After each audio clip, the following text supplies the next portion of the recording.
Hi everyone, Dr. Suneel Dhand. Welcome to another video. Now I could talk for a very long time about where we're going badly wrong in medical education and how our medical schools have become very politicized. And nowhere is this more apparent than when you look at publications from medical school leaders across the United States and what our once premier medical journals have become. We have gone full woke 2022.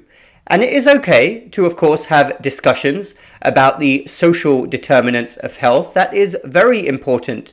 But we have gone to the extreme. And all you have to do is browse modern medical school leadership publications and those once premier medical journals, many of which have now become completely politicized trash. And there are lots of examples of ridiculous topics out there which are being pushed to be included in medical school curriculums. But two would include climate change and equity, whatever that means. Now again, you could touch upon different subjects, but to include an entire module on that in medical school, where future doctors have so much to learn about the human body, about anatomy, how health works, how we fix things with modern medicines, and to have medical students dedicating time towards these types of topics is utterly ridiculous. But it doesn't surprise me in the least when you look at the direction of modern education at all levels. So seeing as our medical school leadership wants to push topics like climate change and equity, I have a few other ideas of topics for you which you probably would never dream of teaching because you never really want to focus on root causes, do you? So here are some ideas for topics. How about this one? The extreme dangers of ultra-processed foods and sugars. Yes, the extreme dangers, because we're talking about a tainted food supply that is basically destroying the metabolic health of an entire nation. In fact, many nations across the Western world. You claim to really care about poorer communities, minority communities, two of your buzzwords.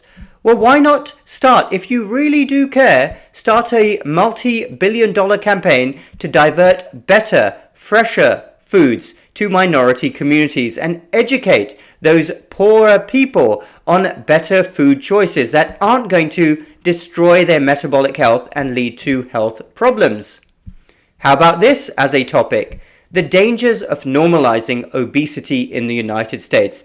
Yes, segments of the medical establishment not only want to normalize obesity and discourage doctors from talking about it, remember this is one of the number one drivers of poor health, but they also want to even celebrate it. How utterly ridiculous. Why not dedicate an entire module to the proven scientific drawbacks of having excess body fat, what it does to your entire metabolic hormonal system, or basically every system within the body, including your immune system. Or how about this as a topic? The link between poor mental health, yes, we have a mental health crisis, and the junk that people put into their body, because it's really not a stretch to see that if you are filling your body with junk every day, that it is obviously going to affect your mental health as well. And there is a whole load of science behind that too.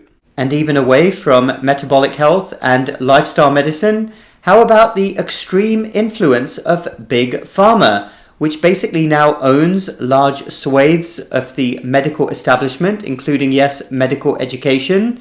And how about how Big Pharma has also come to almost completely own the US Congress, presenting some really interesting statistics, facts, and history behind how US pharmaceutical companies came to do this. What about the history of medicine 101? Traditionally, doctors are not very well versed in the history of their own profession, and how the last few hundred years teaches us that doctors, sadly, have been among the worst perpetrators of groupthink, relentlessly often piling upon anybody who deviates from the groupthink.